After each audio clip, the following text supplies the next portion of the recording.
Hey there, Grumpy Old Fart here.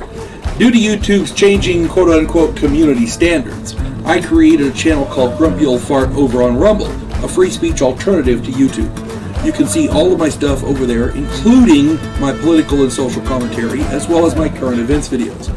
The links to my YouTube and Rumble channels, as well as links to let you order my books, are in the description of this video. If you enjoy my content, please like, share, subscribe, and comment. I welcome your comments, even if you disagree with me. Now, on with the video. Hey there, Grumpy Old Fart here. I'm doing an AD&D advice video, but this is on just a number of different things. I call it general stuff. I might do more of these, I don't know. I did a video a while back about dealing with those pesky spellcasters. I got a number of phone calls after that from old friends asking advice on how to deal with various situations. I figured I'd lump them all together into one video. So, here we go.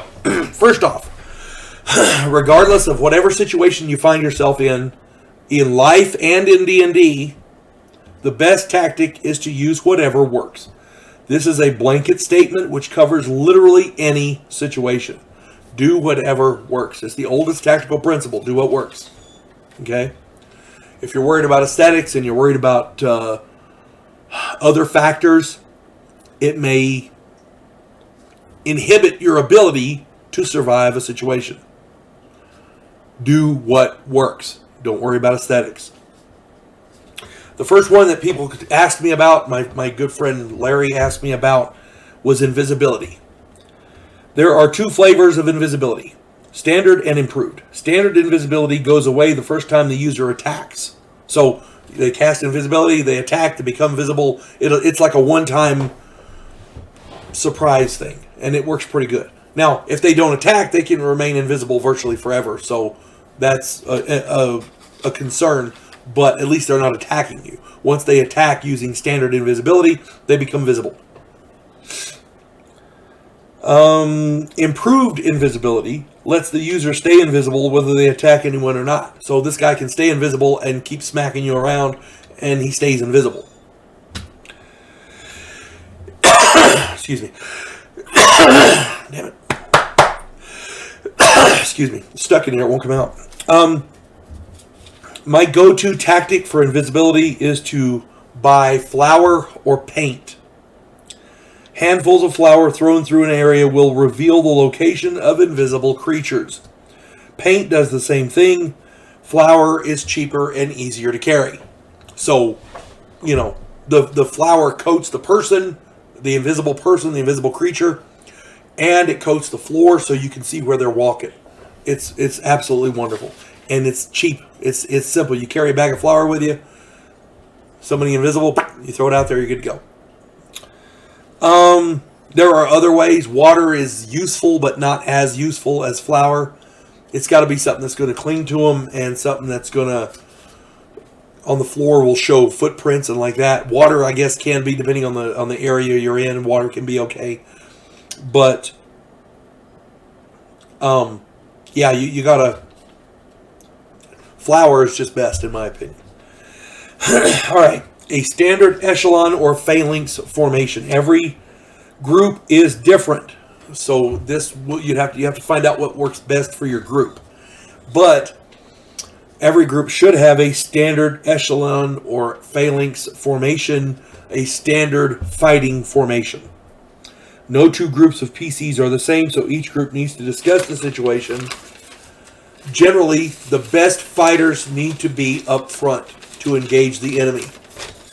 Thieves need to be free to maneuver for backstab opportunities and to pilfer important items as they become available. Clerics need to be around to heal the fighters, or all the PCs actually, especially after the battle. So I like to keep them in the secondary. Right behind the front rank, the second rank, behind the fighters. A quick cure light wounds here and there might be necessary during the battle for the fighters, and or maybe even a more advanced spell. But the point being, they have to be ready to help the fighters, but you don't want to put your clerics in the front ranks. That's what I'm saying. Finally, wizards are the big guns, kind of like artillery on a battlefield, so to speak.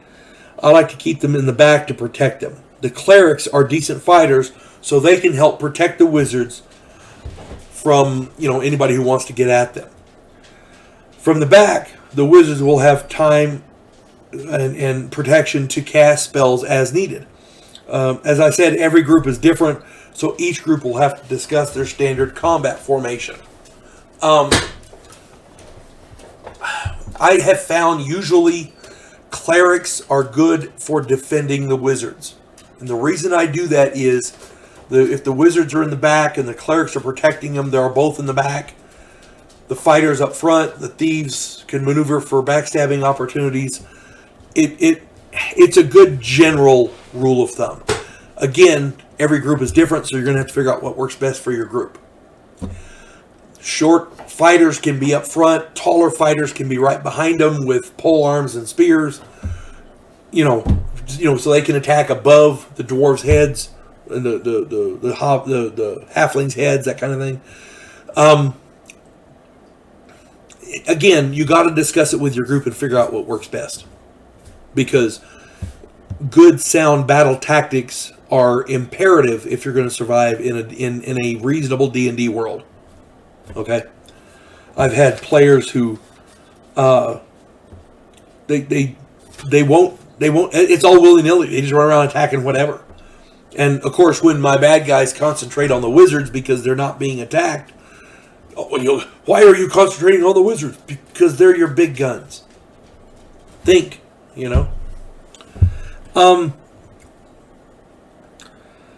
As I said, every group is different, so each group is going to have to discuss their own standard combat formation, and they need to do it. Marching order. This is something that many people, in a lot of games, the dungeon master, okay, we're going to head down the hallway. Okay, I need a marching order. And every time it's different. And that may work well for your group. I have found generally a general marching order is better, because if somebody forgets to say, well, here's the marching order, then the dungeon master knows what they generally do. Marching order is the standard formation player characters use when exploring or searching areas. This is not used for general overland travel, but rather in the dungeon crawl or general spelunking, or when they're exploring the ancient ruins or whatever, that sort of thing. This is my general preference. This is my preference. And again, it may be different for your group because every group is different. This is my general preference. The best scout, which is usually a thief or a ranger, depending on the situation, would take point. Behind him should be the best fighter, followed by the rest of the fighters, except for the second best fighter. The second best fighter should be on tail sweep, guarding the rear. The last thing you want is your wizard to be bringing up the rear, and then some invisible creature attacks from the rear. The wizard gets whacked first. You see what I'm saying? You want your second best fighter in the rear, on tail sweep. The clerics and by the way, the tail sweep is a military term. That's my background. I apologize if it eludes you.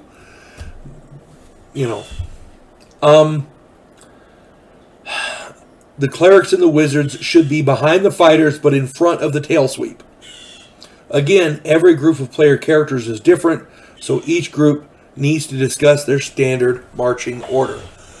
I recommend that you come up with one, whatever that is. The problem with the general marching order is if somebody dies, or if somebody's not there that night, or if somebody's... Okay, your second best fighter is your tail sweep. Well, what if he can't make it to the game that night? I use a term called ghosting. I think I've talked about it in the past. As a matter of fact, I'll talk about it right now. If a player can't make it to the game, they're what's called ghosting. Ghosting is their character, and you have to announce this at the beginning when you start your campaign as a dungeon master. You got to announce this so everybody knows and nobody complains about it later. In order to keep all the players together, all the player characters together, if a player can't make it for a game on a particular night, his character is still with the group. He can't take any action. He can't help anyone. He can't do anything. But he's with the group. The only way he dies is if the entire group dies. So as long as one person's still alive, the ghosting characters are still there. Now, this is an important rule in Dungeons and Dragons, especially these days when we're all adults now. So life gets in the way. You won't be able to make every game. So this is an important rule, and it works well. Say your general marching order, your second best fighter is on tail sweep, they're guarding the rear. But that player can't make it that night, so you have a ghosting character in the rear. You better put somebody else back there. That's all I'm saying. General marching order is good, but be ready to. You got to make it flexible. Make sure there's somebody covering specific areas. Okay. Somebody asked me, and then again, discuss your standard marching order with your group and make sure everybody's on board with it. Mounted opponents. This is the one that gets everybody. Mounted opponents present a huge assortment of new and different problems for any group of player characters. Let me get up to drink right quick.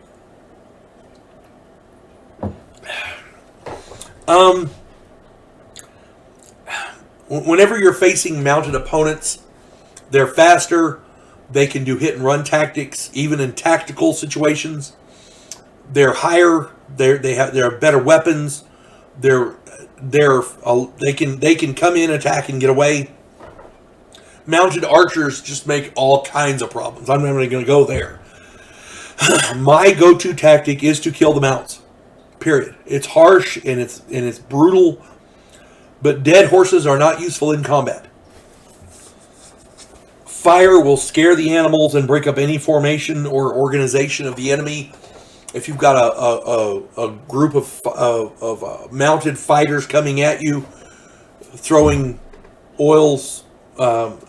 flasks of oil with burning rags in them, Molotov cocktails, throwing those in front of the animals will spook the animals.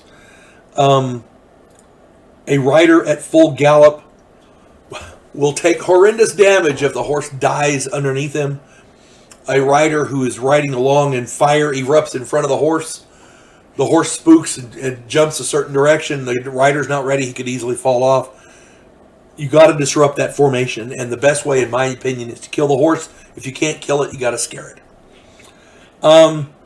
Flying mounts who die tend to drop the rider. So, yeah. I'm riding this big bad dragon up here. Yeah, that's all great. The dragon dies, you fall. I'm not saying killing dragons is easy. I'm just saying. Infravision was another question that people asked me about. Infravision is very useful underground and at night. The problem is that infravision is not night vision or dark vision as in the later games.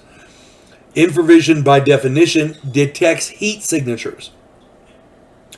A group of enemy drow elves or deep gnomes can be temporarily blinded by a sudden heat source flaring up, a burst of fire, a fireball, burning hands, a Molotov cocktail, that kind of thing. Now keep in mind, you got to understand this, a light spell will not work because there's no heat. It has to be a heat source. Okay? The round or two of blindness could allow a quick escape or a decisive blow in combat. It doesn't work forever. It's not, you don't blind them for the rest of their life. Depending on how hard they were concentrating, how hard they're searching an area or whatever, if they're engaged in combat, it might not work as well. It may be a round or two at most. But that could be decisive. That's all I'm saying. Okay. I'm going to get into medical treatment, and a lot of people are going to disagree with me on this, and that's okay. You're allowed to. Put it in the comments. People will love to read it. Okay? This is supposed to be informational. Arrow and spear wounds. These can be exceedingly tricky. Most players, they get hit with an arrow and cure light wounds. Okay, but the arrow is still embedded. Okay? You got to get that arrow out before you do the cure light wounds. You got to get that spear out of there, especially for those pesky spellcasters, you know. An arrow to the arm or a spear to the gut has to be removed. As long as it's not near a vital area, it's pretty simple. You break off the tip and pull it out. Now, you cannot leave the tip on and pull it out because the tip will rip more flesh. It makes it worse of a wound. It does more damage. If a person can take that, that's great. I don't know of anybody who would want to take that. So, the correct procedure is to break the shaft just short of the head and then pull it back through. If the arrow is embedded really deep, like in an arm or in the side or whatever, and you can see the tip, it might be better to push it through the other side, break it off, and then pull it out. It just depends on the situation. This prevents the head from ripping more flesh. Clerics can then employ curing spells or some kind of a first aid or whatever, and that's fine. If no clerics are available, then there are no healing, and if there are no healing potions, then the procedure is a bit different. Break the head off of the spear or arrow as before. However, the exposed end of the shaft should be soaked in wine for several minutes. When the tip of the shaft is lit, the shaft should be steadily pulled back through the wound to cauterize any internal bleeding. Then, fire should be used on both ends of the wound. If you do not have wine, but I've heard people use oil, but I don't like that. If your campaign has primitive firearms, muskets and arquebuss, because there are a lot of them that do, if you cut a groove you break the tip off of the arrow or the spear, and you cut a groove into it, you can fill it full of gunpowder and light it just as the guy pulls it out. Okay? Now, the idea there is to cauterize internal bleeding before you cauterize the external bleeding. And the reason that's done is if you cauterize the outside, internal bleeding can still kill someone. Internal infection can still kill someone. Fire should be used on both ends of the wound. If the weapon did not go through, not a through and through wound, then healing potions or magical healing is pretty well has to be employed. Most archers, this is going to sound bad, it's disgusting, but this is historically accurate, and I use it in my games. Most archers put something on their arrowheads. They can stab them into raw meat or excrement or whatever, poison of some kind. The idea is to inflict an infection or disease. Fire will generally kill it, but to pull an arrow out will rip more flesh. Wine and fire will close the wound and may kill the infection, so you're better off there. Now, fighter types and clerics in my game already know all about all of this. They're taught it in their basic training. Thieves and wizards can be taught to bind wounds for no cost. They're sitting around a campfire, they ask the fighter, hey, what do you do if you get wounded? Well, here you go, boom, boom. See, it's that kind of thing. It's common knowledge. It is assumed that whenever a fighter type or a cleric or a thief or a wizard who has had this training binds wounds, they know enough to take these reasonable precautions. They know how to deal with an arrow wound. They know how to deal with a spear wound. I count fighters and clerics, whenever a fighter or a cleric is doing this, I assume that's what they're automatically doing because they already know. A thief or a wizard does it, and if they've had the training, great. If not, then you got to kind of ask them what they're doing. Now, this is a motley assortment of questions that I've answered, and I hope this answers many of your questions. If you have more, or if I was unclear, please let me know in the comments, and I will try to address them in the future. The main part of this is to have fun. You want to make it realistic, but you don't want to bog it down. Okay? The main objective is to have fun. Hope this finds everybody well. You folks have a good day now. God bless one and all. Devo Poland, a scientific representative of a pacifist race called the Gandhiri, is sent away as an exchange officer. His objective, to learn the one skill his species never developed, to fight. And he's sent to learn that skill from the one species who does it better than any other in the galaxy, humans. If you like science fiction with an upbeat military tone, check out my novel, Vanguard 1.